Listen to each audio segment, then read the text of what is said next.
For lunch or late night, the cheesy goodness of a quesadilla hits the spot. Amigos invites you to try the bold, fresh flavors of our new Southwest quesadillas. We start with a zesty salsa tortilla that's stuffed with pepper jack and cheddar cheese. Then we add your choice of marinated steak, grilled chicken, or Southwest chicken. The secret ingredient that makes it better than any other quesadilla? Amigos Ranch. As a snack or a meal, grab the new Southwest quesadilla at Amigos.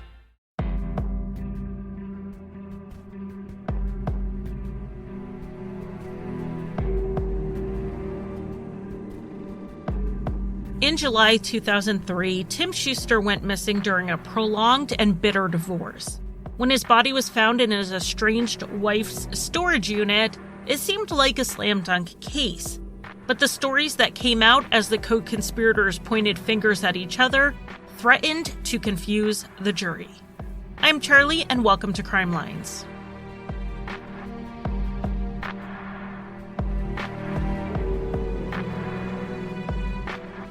Welcome to Crime Lines. Welcome back if you've listened before.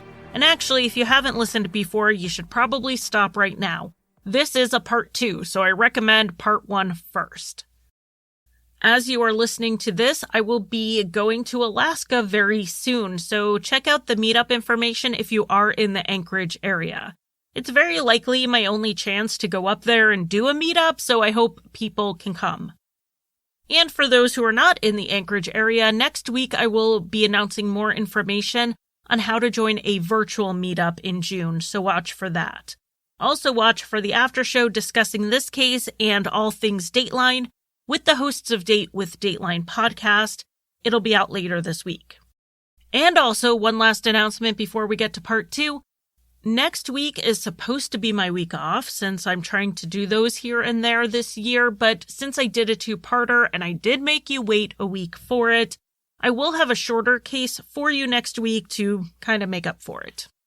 So, when we left off last week, 45-year-old Tim Schuster's remains were found partially dissolved in a vat of acid in his estranged wife's storage unit.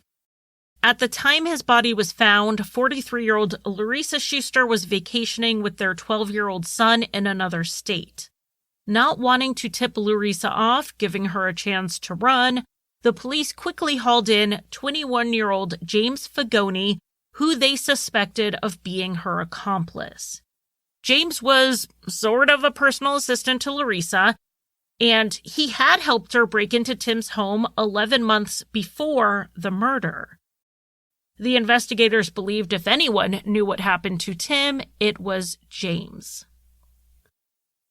This was the second time they had talked to James. He was interviewed the day before this, not long before Tim's remains were found. He denied knowing anything about what happened to Tim, and he tried to stick to that same story in the second interview for a little bit at least. The interrogators pushed, and James slowly gave a little more of the story with each push. I will say that I've watched a lot of interrogations in my day, and these investigators didn't really have to push James too hard for him to start giving more information.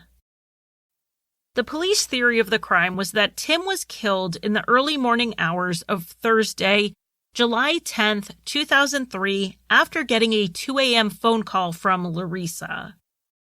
So the police wanted James to start with what happened on the evening of July 9th. James first said he had brought a movie over to Larissa's house to watch with her son, who he had been babysitting a lot around that time. Around 11, he went home where he had a beer and took some pain medication due to his back injury. James had been in a motorcycle crash and was still dealing with the fallout from that. Sometime between 1 and 3 a.m., James said Larissa woke him up. According to the phone record, she had called him around 1:30. Larissa told him to come for a ride with her. James got up and they drove to what he assumed was Tim's house. First, he tried to tell the police he didn't know if it was Tim's house, but they pushed him and he admitted that it was almost surely Tim's house.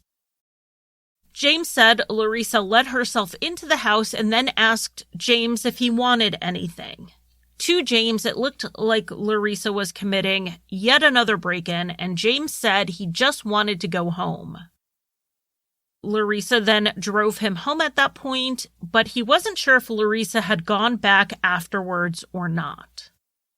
So James's first story was that he knew Larissa had been at the house, and he had been too, outside the house at least, but he left, and who knows what happened after. James then said he was scared when he learned that Tim's body had been found. He knew Larissa said she wanted to kill Tim, and James did not want to get dragged into it.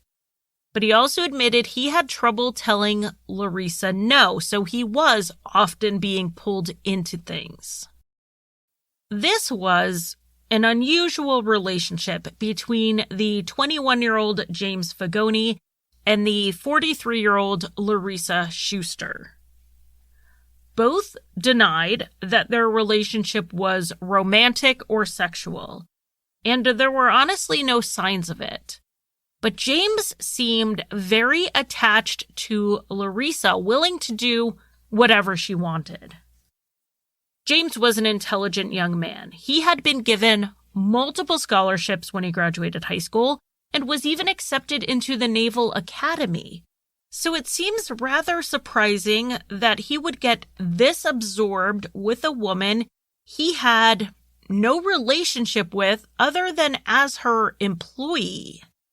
Some said he seemed in awe of Larissa, the brilliant scientist who took no crap from anyone.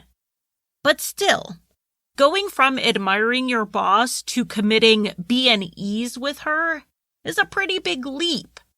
And what James did with Larissa would turn out to be more than just breaking in.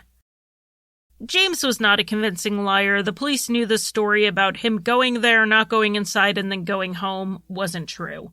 It didn't take much pressure to get James to tell more of the story, or change his story, however you want to look at it. The new story was that when he and Larissa got to Tim's house and Larissa let herself in, he actually saw what he thought was Tim's dead body left of the front door. He said he freaked out and said he wanted to go home. But instead of taking him home, like he first said Larissa did, now he said that she actually got upset with him and demanded that he help move Tim's body into Tim's truck. When James helped her with that, he realized that Tim may have still been alive but was just unconscious. At that point, Larissa bound Tim's hands and feet with zip ties. And then James sort of fell apart with the storytelling. He said he bought those zip ties for a bicycle a month before and gave them to Larissa, and then said he actually bought them for her because she told him to. And then he mentioned how he also bought a stun gun. The investigator could tell that James was getting flustered. He was maybe spiraling. So they told James at this point that they didn't want to go back and forth on details like that. You know, why he bought the zip ties, why he gave them to Larissa, all of that. It was time to back up and start again from the beginning. And this time James needed to tell them the whole truth. At this point, James changed the story again. He did keep going back and forth on the details, so let's just go over his final answer. This is already a two-parter. We don't need to make it a three-parter by covering all of James's hemming and hawing. I'll say that in every step from story number 1 of being there but not seeing anything to his final story, James was putting himself closer and closer to the crime each time. James told the investigators that leading up to the night of Tim's death, Larissa was pushing him to help her rob Tim again. Except this time they were going to have to do it while Tim was home. Larissa said that Tim had a home security system installed, and she knew he would arm it every time he left. Because she would have to deal with Tim face to face during this robbery, She wanted the stun gun and the zip ties for the home invasion. James said he bought both of them for her. But James wouldn't help her actually commit this crime. So Larissa asked if he had any friends who could help, and he asked around, but no one wanted to get tied up in this mess. In the end, Larissa talked James into helping her on the night of July 9th. He said they arrived at Tim's house, and he stood to the side while Larissa said, "I'm at your front door, and I need help," and said it had something to do with their son. It sounds to me like this was the 2 a.m. phone call that Larissa had initially denied. The call lasted around 22 seconds, so enough time to wake Tim up and convince him to come to the door.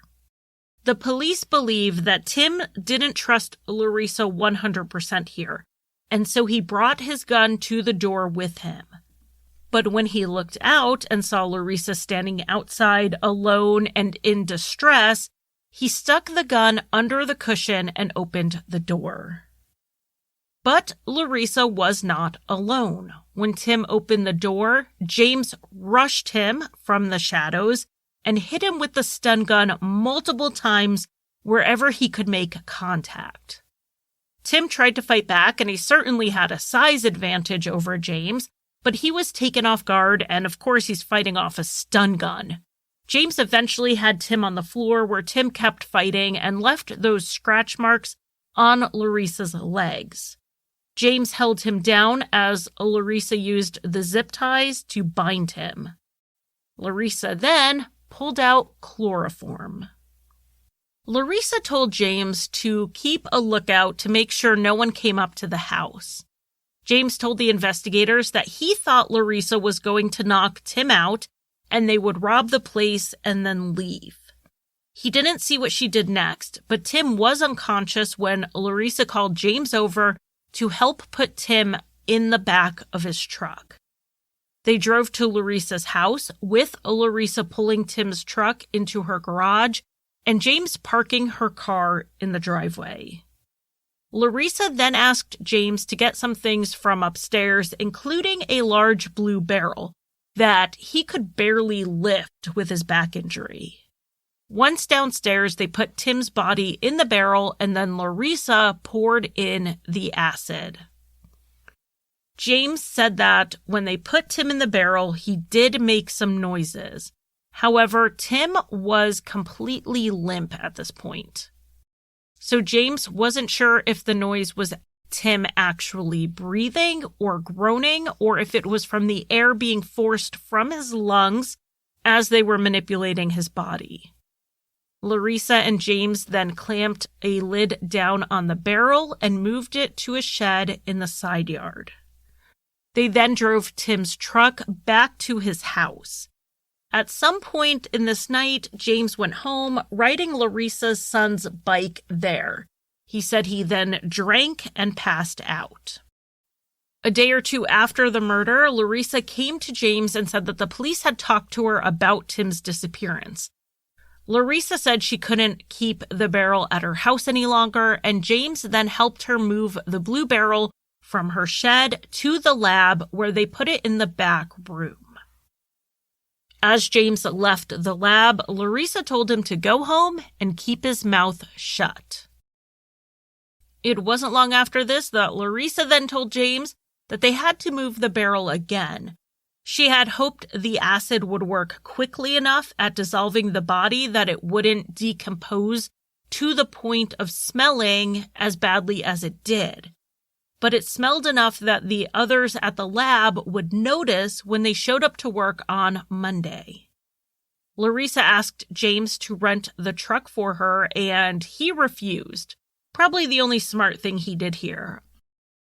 I mean, she was basically asking him to put his name on the paper trail to keep her out of it.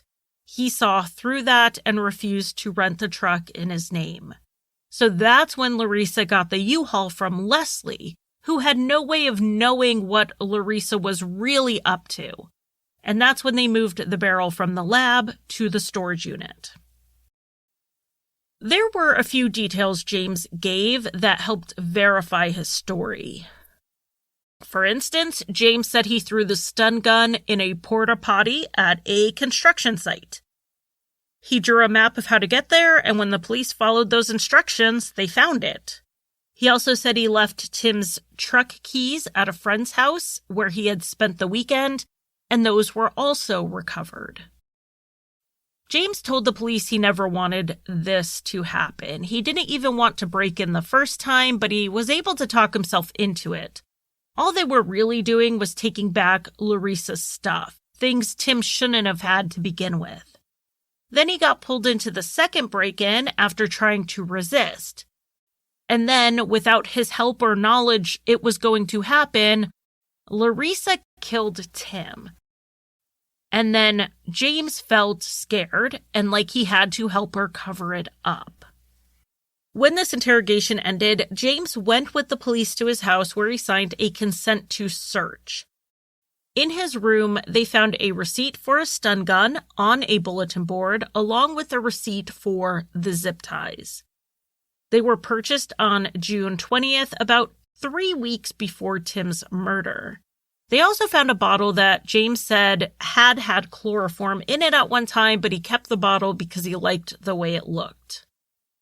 James seemed like he was cooperating pretty well, so they decided to ask another favor of James and have him make a call to Larissa to try to get her to implicate herself while they listened in and recorded it. But James wouldn't do it. He said he was not going to make that call, and then he was arrested for his role in the murder. The autopsy would go on to confirm other elements of James's story. Tissue samples were tested for chloroform, and they came back showing high levels. So the cause of death was ruled to be acute chloroform exposure and hydrochloric acid immersion. Though the acid immersion was listed as a cause of death, it was possible Tim was dead prior to going in the barrel. There's really no way to know. Even more of James's story would be verified through one of Larissa's friends, Tammy. The morning after Larissa was questioned by the police, Tammy went over to her house. Larissa said she was worried because the police caught her in a lie, and she wondered if they put a tracker on her car while she was at the station. One thing Larissa said she was nervous about was that she went to the lab around 2 or 3 a.m. to do some work that needed to be done, and she went there after she talked to the police. It's quite possible that this was when she took the barrel with Tim's body in it to the lab, or perhaps she was checking on it, but Tammy didn't know that, obviously, and she wasn't quite sure why Larissa was so concerned that the police knew she went to the lab if she had gone there for benign reasons. Larissa then asked Tammy if she could wait at the house while Larissa went to James's house to pick up her son's bicycle. And this was another piece that lined up with James's story, that he rode the bike back to his house.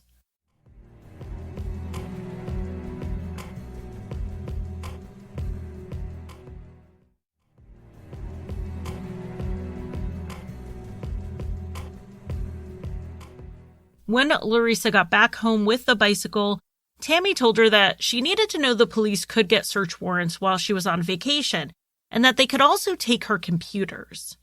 Larissa seemed very stressed at this point and asked Tammy to watch her son while she went to the lab to pay some bills ahead of leaving town.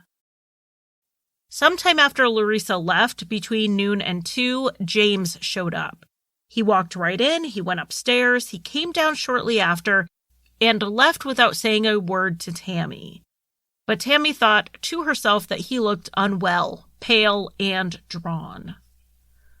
And Tammy, though at Larissa's house for a while that day, never saw any rototiller being moved.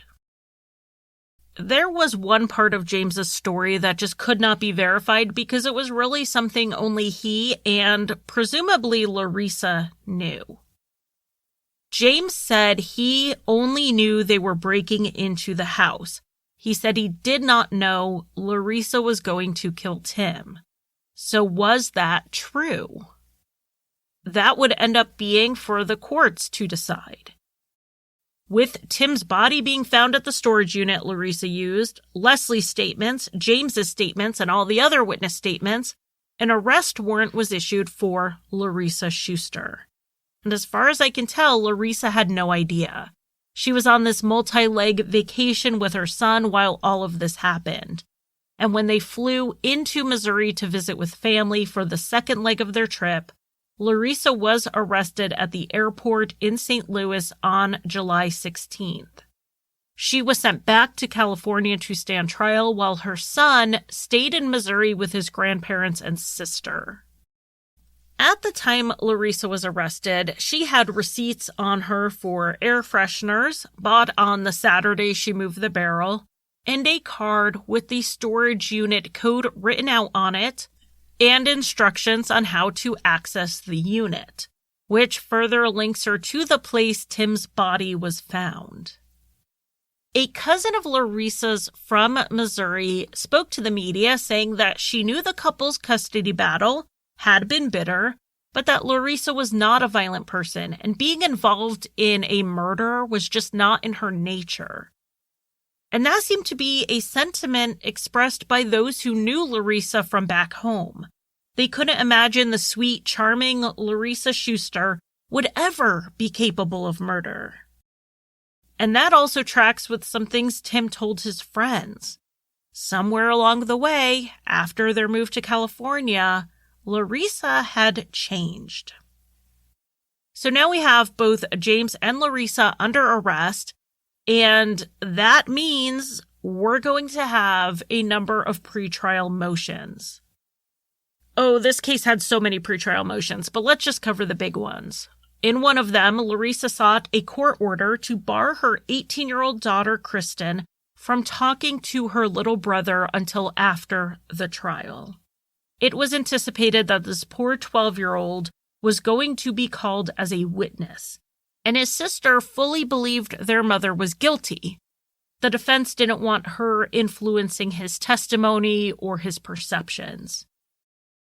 The court ended up denying this request because, one, there was no evidence Kristen had said anything to her brother.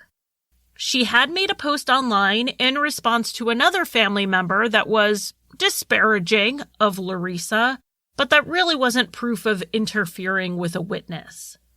Plus, the two lived in Missouri, and it would be nearly impossible for a California court to enforce a no-contact order on two residents of another state.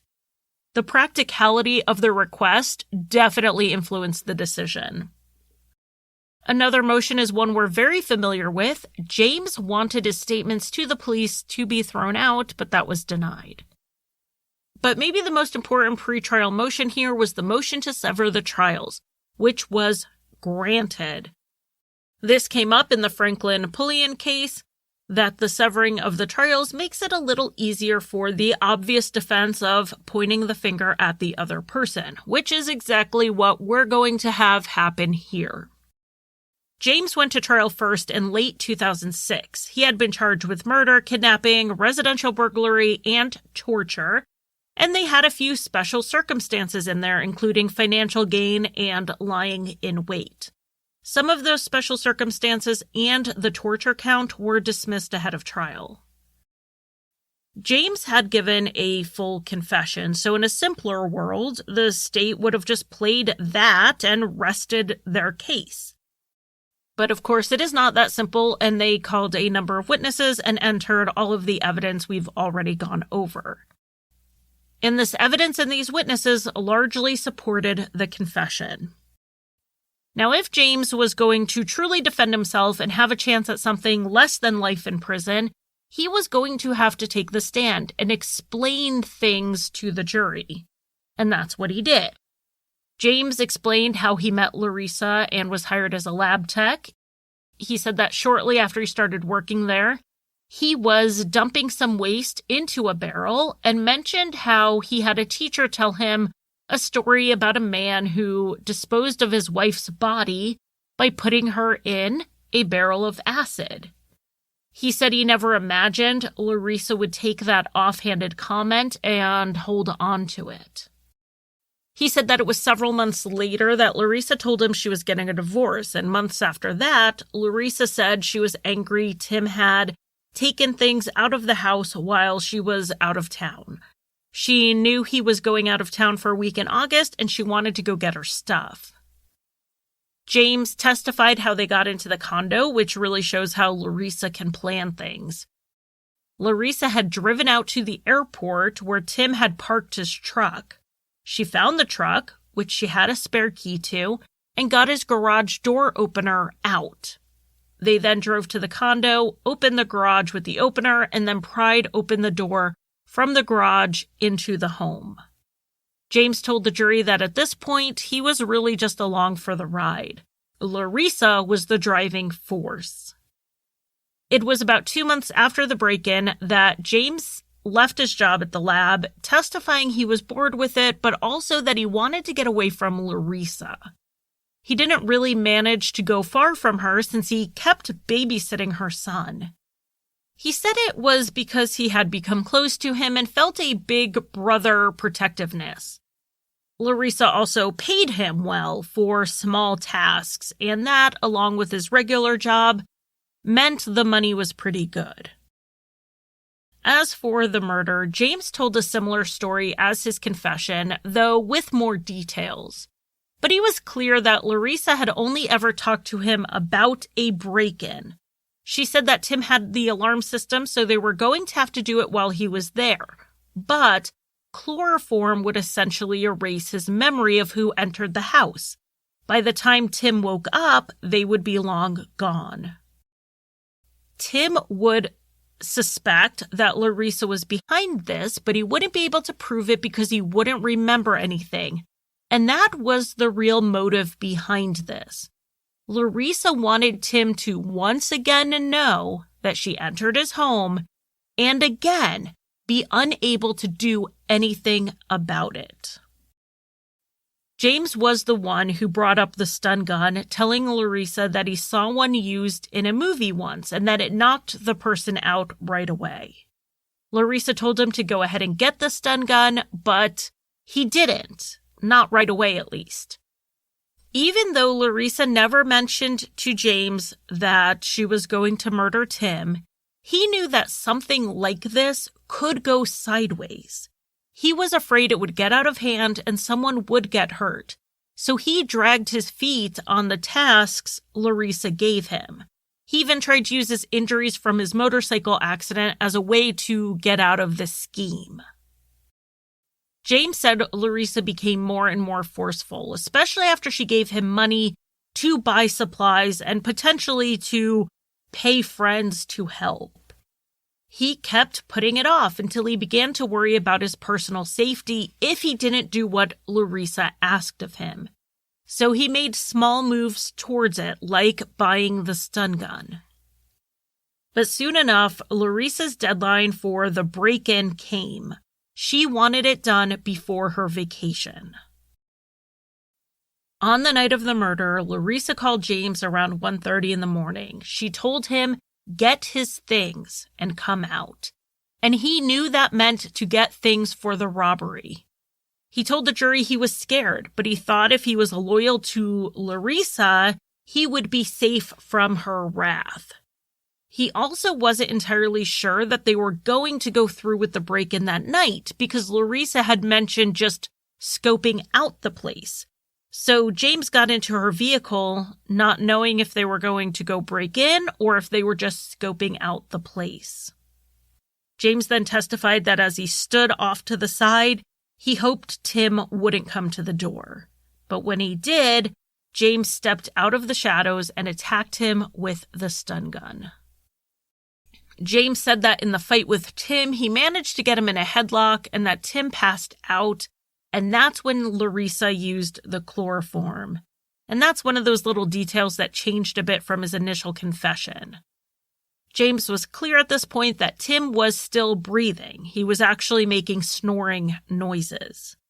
James then testified that while he went to go keep lookout, Larissa went through the house looking for Tim's logbook. So Tim was alive, and James still thought this was just a robbery. That's when Larissa showed up with plastic from a dry cleaning bag and wrapped it around Tim's head. James said he was too scared of what she would do to him if he stopped her. He believed, based on things Larissa had told him, that she knew people who could and would hurt him. Now, I'll interject here that if James truly believed this, he should have stopped and wondered why she needed him and or his random friends to commit a burglary if she knew people. But James insisted he was afraid of Larissa, he was afraid of retribution, and he was still afraid even as he was testifying. James said that when he saw Larissa and the plastic around Tim's head, he looked away, and the details after that moment got pretty fuzzy. He did help Larissa move the body, and James was 100% sure Tim was dead at this point because he didn't have a pulse and he wasn't breathing. And now this is pretty important to James's defense, that he didn't actually kill Tim. His wishy-washy story about maybe Tim was alive, maybe he wasn't when he went into the barrel, at this point, he has no question about it. Tim had no pulse, and he was not breathing when he went into the barrel. The rest of the story with the barrel was largely the same. There were a few fuzzy details on who got the barrel out and things like that. James also testified he was the one who watched Larissa's son while she was at the police station after Tim was reported missing. And he said Larissa returned paranoid that she was under investigation. She told James that he had to help her get the barrel out of her shed, and he said he couldn't help her. She told him he didn't have a choice, which he took as a threat. So, James helped her bring the barrel to the lab, and she added more acid to it before trying to get the lid back on. But she couldn't get it on because of Tim's feet. As if this couldn't get any more gruesome, she went and got a saw. She used it to cut his ankles until they broke. When James left the lab that night, he hoped to never see Larissa again, but she kept calling him, asking him to meet her and to help her rent the truck. Instead, he offered to take her son for the day, which she agreed to. When he brought the boy back, Larissa said it was all taken care of. Larissa then left for her vacation, and he didn't see her again until they were arraigned in court on July 18th, 2003. The defense did have some witness testimony to back up what James said. They called multiple witnesses to testify about how domineering Larissa was.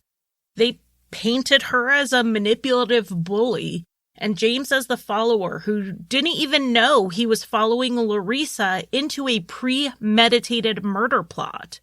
James didn't know about the acid, he didn't know about the barrel. The only preparations he knew about were related to the break-in. The defense also had some of James's friends back up his story that he believed this was a robbery. He had asked a few of them to be involved and gave some details.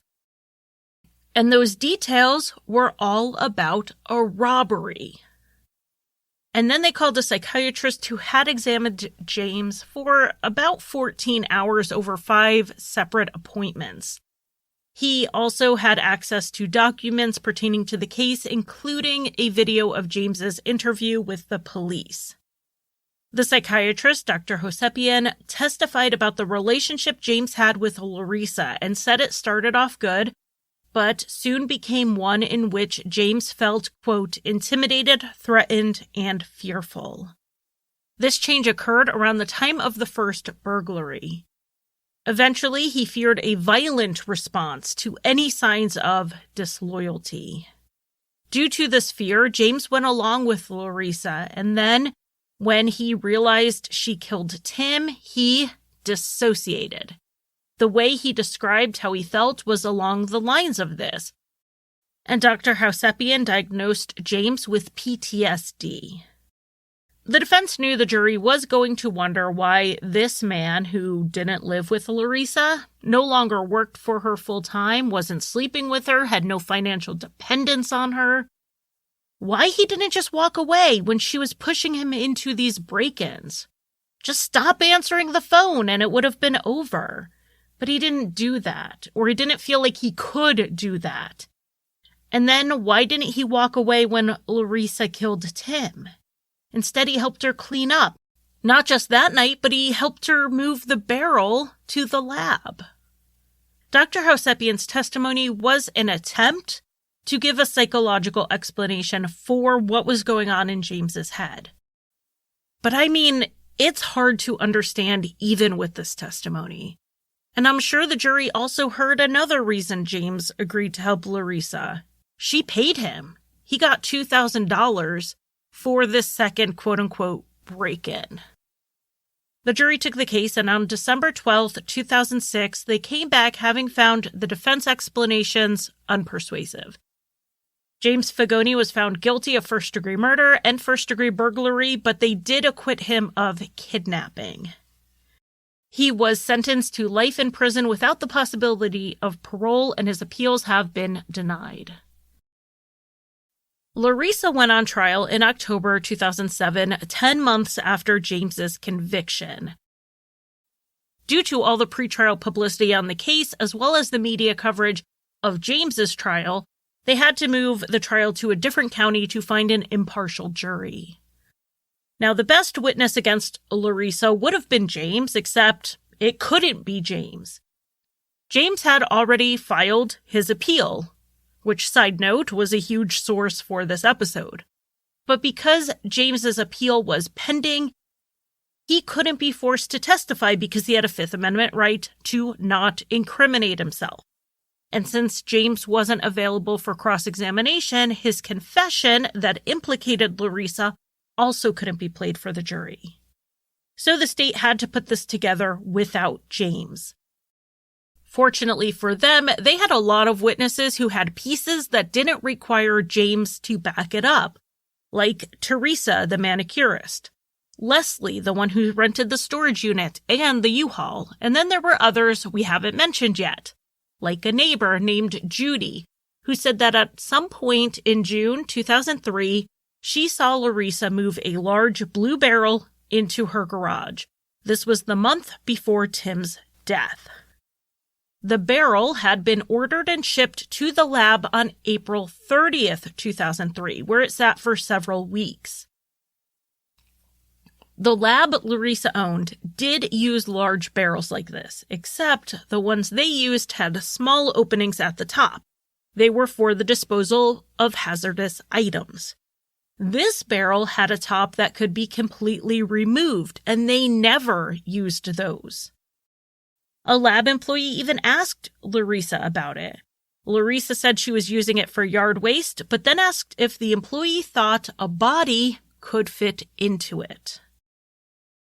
Another witness was a man named Charles who delivered and installed a grill at Larissa's home in the summer of 2002, about a month before the first break-in.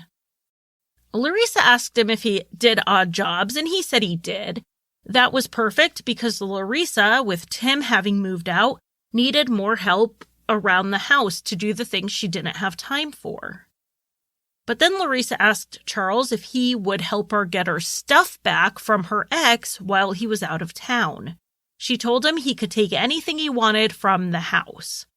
This wasn't the type of odd job Charles was looking for, so he wouldn't help her, but later on, she did make a comment to him indicating that she had taken care of it. Several months later, Larissa asked Charles again about going to her ex's house to get some stuff. This time, she specifically said she wanted him to use a stun gun on Tim, and then she would go take back more of her property.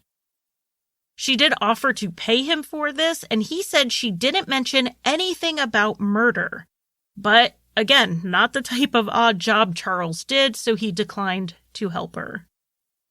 The state said the motive here was financial gain, in the sense that Larissa wanted to prevent a financial loss.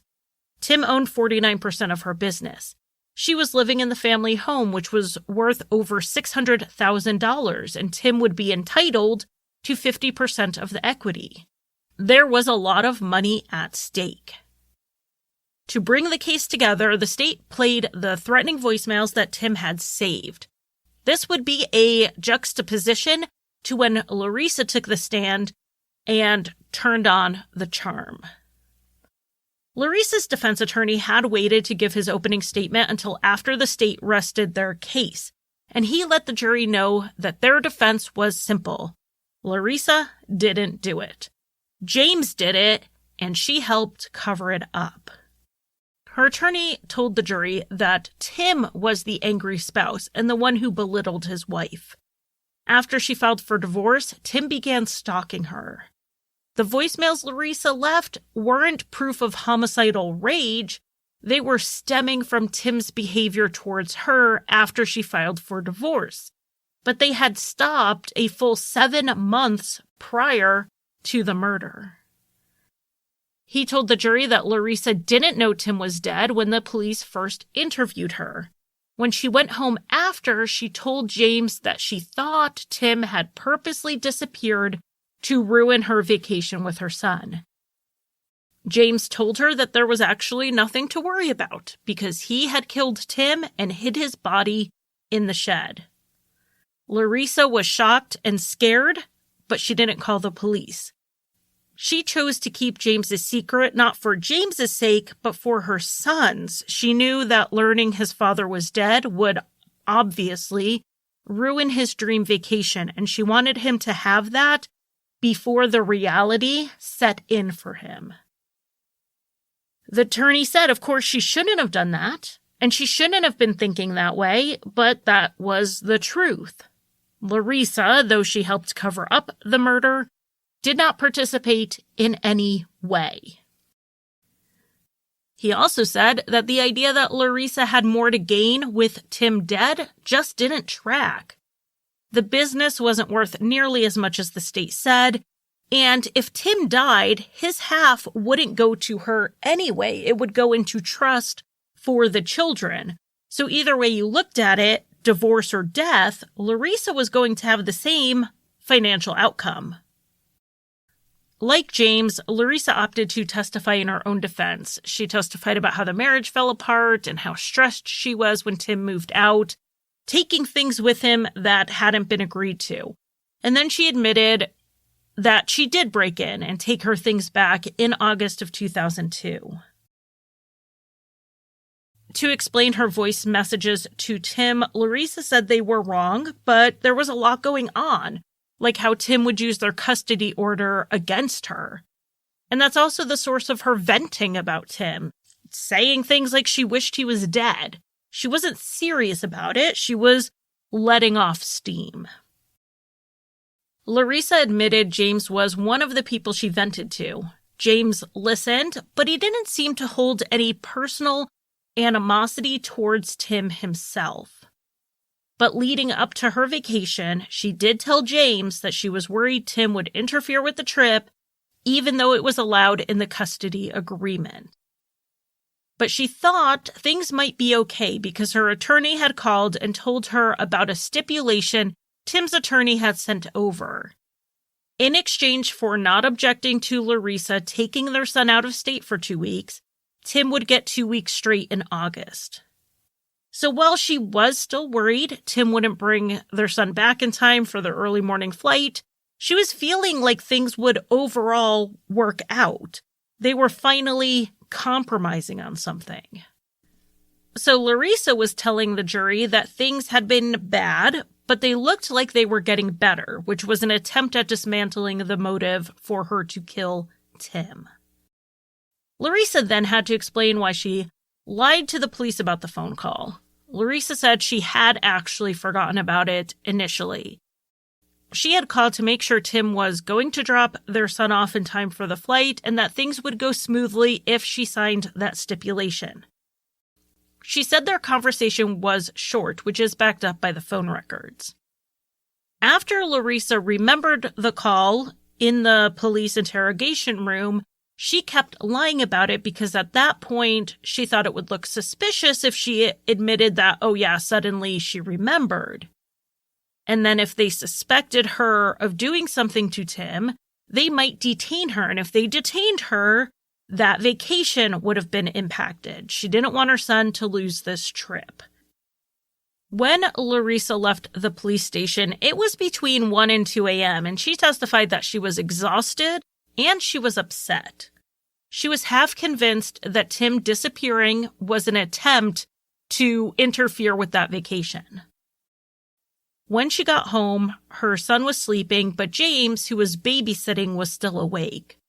Larissa started ranting at him about Tim, and James said something about how there had been an accident and that Tim had been killed. It took Larissa a second to recover from the surprise, and she thought James wasn't being serious. She thought it was a joke. But then James said Tim's body was actually in her shed at that moment. Larissa freaked out. She didn't know what to do. And though she considered calling the authorities, she just told James to move the body. She didn't want details. She just wanted it done. Later, James told her that he put Tim's body in a barrel and put the barrel in the back of her lab. Larissa told James that he couldn't just leave a body in the lab and he had to move it. He said he would if she got him a truck, which she did with the help of Leslie. James didn't know where to take the barrel, and Larissa suggested her storage unit if he promised he would move it again as soon as he could.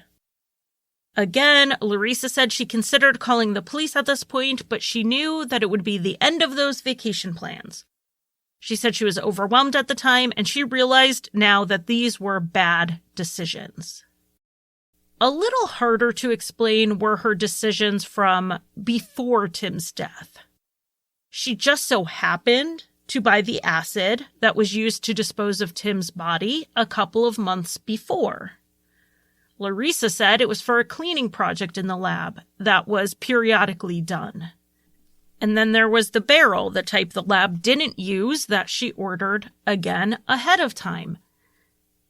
She said she didn't even remember ordering the barrel specifically, but she did remember when it was delivered. And she said she remembers making a comment about how big the barrel was, and it was the employee who mentioned fitting a body in it, not her. She also denied it was ever at her house, even though the neighbor testified she saw it there.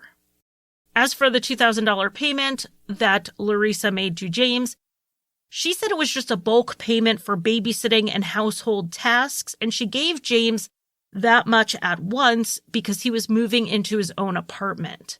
It wasn't for zip ties and a stun gun or payment for illegal services. It was payment for the sorts of things he had been doing for her all along. In a way, Larissa's defense was pretty simple. She was innocent. James did it by himself, perhaps in a misguided attempt to protect her and her son. But she sure had a lot of little parts to try to explain away to the jury that really added up. She spent 5 days on the stand. But, by all reports, she came across as credible. She looked at the jury when she spoke to them, she was clear in how she expressed herself, and she just came across as believable. And when she stepped off the stand, people were shocked when they saw a juror flash a thumbs up at Larissa.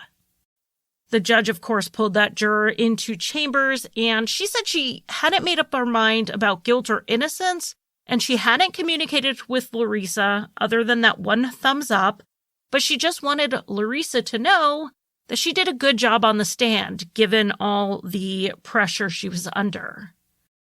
Now, I don't know how you construe a thumbs up as anything except support, but the juror said she could continue to remain unbiased until she has heard all of the evidence. And if the juror was biased, it was in Larissa's favor. Larissa wasn't being prejudiced against. So the judge did allow the juror to remain. Larissa's defense team had a few witnesses to try to back up her version of the story. They called a manager from the storage place who said that the U-Haul arrived with 2 men in it, not a woman. She also testified that there was a foul-smelling odor coming from a dumpster on the property after the U-Haul left. And that little piece led into the next witness, who was a forensic pathologist who testified that the acid could not have dissolved only Tim's upper half in that time and not also his lower half. This pathologist believed that Tim had been dismembered and the upper portion of his body disposed of elsewhere, possibly in that dumpster. This testimony was brought in to question the police investigation a bit. They didn't find evidence of a dismemberment happening at Tim's house, Larissa's house, the lab, the storage unit, or James's house. So if it happened, where did it happen? If this pathologist was correct, this is a huge gap in information. The defense also called an expert on battered women syndrome, which is sometimes called battered person syndrome now. I was on the mock trial team in high school, and I played the role of an expert on what we called battered woman syndrome back in those days, so I did have to read up a lot about it. So I was kind of surprised it came up here. Battered person syndrome, particularly back in the early 2000s, only applied to physical abuse, though there has been conversation about how the same behaviors and issues could apply when there is verbal or emotional abuse. So first I thought, what emotional abuse? Every person who knew the couple said Larissa was the forceful personality, the person who would put down her spouse in public, the one who left threatening and degrading voicemails. And then I wondered, even if it was true, how did it apply here when Larissa was saying she didn't do it? As for the abuse part, the expert said that Larissa had dealt with years of a non-violent, passive-aggressive behavior from Tim. He would avoid confrontation and withhold affection.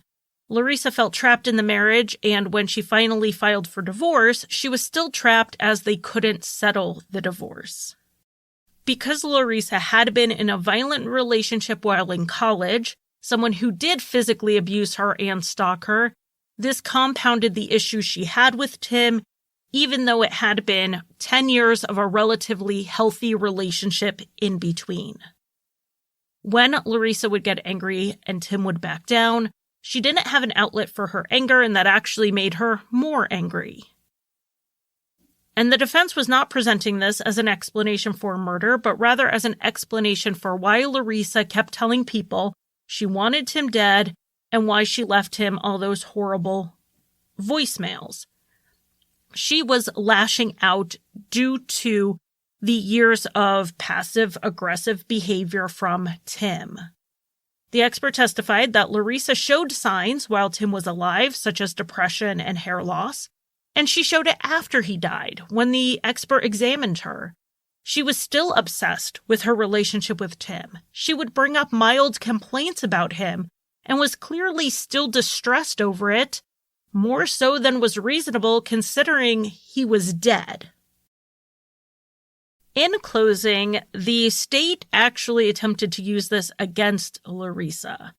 They told the jury they had some confusion over the battered person syndrome expert since Larissa wasn't offering an insanity defense or a provocation defense. But if the point of the testimony was to explain why Larissa was so angry, they believed it supported their case. Larissa was angry, and it led to murder. They walked the jury through all the evidence of premeditation, like the stun gun, the barrel, and the acid. They said it was clear Larissa Schuster was guilty. The defense ended up not bringing the expert up during their closing remarks, and actually specifically told the jury that Larissa wasn't guilty of homicide of any degree, whether it's manslaughter or murder. But then the defense did ask the court that during jury instructions, the jury be given a specific instruction on voluntary manslaughter based on heat of passion. They weren't saying that's what happened, but wanted the jury to understand what that was, should it be their conclusion as to what really happened. And the state did not object to this. The jury took the case and deliberated for 5 days. In the end, they found Larissa Schuster guilty of first-degree murder with the special circumstance of financial gain. At Larissa's sentencing hearing in May 2008, Larissa did not speak on the advice of her attorney. They intended to appeal the conviction, and her appeal was also a major source for these 2 episodes. Most people who were there to speak were speaking against Larissa. Only her father and a friend supported her. James Fagoni's parents attended, and his mother spoke, saying that she had a hard time forgiving Larissa for involving James in her schemes. But as a very religious person, she was going to do as Jesus told her and extend that grace to Larissa. Larissa and Tim's daughter, Kristen, did not share that sentiment. She was a mother herself at this point, with a child who would never meet his grandfather. She was getting married soon, and her father wasn't there to walk her down the aisle. It wasn't just that she lost him right as they were rebuilding their relationship, but she lost him in such a gruesome and horrific way. Kristen said she hoped Larissa would be haunted by Tim's last moments as he struggled for his life. She said she missed the mother Larissa used to be, before she became angry and greedy. Kristen addressed Larissa directly when she told her it wasn't just goodbye for now, it was goodbye forever. She was leaving her mother in the past. She was letting go.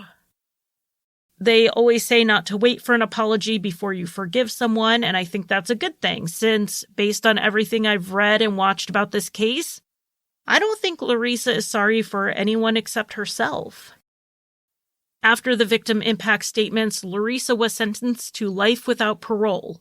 She was led out of the courtroom without looking back. She is currently housed at the California Institution for Women, and all of her appeals have been denied. Thank you for listening. You can find Crime Lines on Facebook, Twitter, Instagram, and occasionally TikTok. Crime Lines is on Patreon, where I offer early and ad-free episodes as well as bonus content. Visit patreon.com/crimelines. If you want to buy me a coffee, the official drink of Crime Lines, you can give a one-time donation at basementfortproductions.com/support. And if you need a palate cleanser after listening to heavier true crime shows, check out Rusty Hinges, an allegedly funny history, mystery, and true crime show that I co-created and write for.